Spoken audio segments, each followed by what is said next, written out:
This is Mama Miche, and today in my magic kitchen, meatloaf. Meatloaf is a traditional dish with roots in Germany, Scandinavia, and Belgium, cousin to the Dutch meatball, but no relation to Marvin Bat Out of Hell the A Day, aka the recording artist Meatloaf. There's even early records in Rome of the dish made with chopped meat, bread, and wine. It's been around.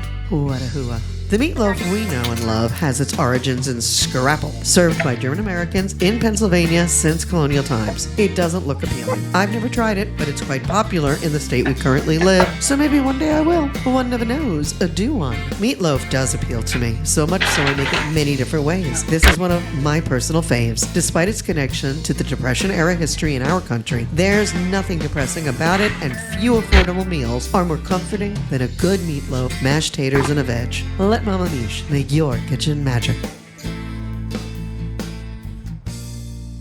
Just so everybody out there knows, I make meatloaf about 4 or 5 different ways, but this is one of my favorites, and it's so delicious. So, let's eat.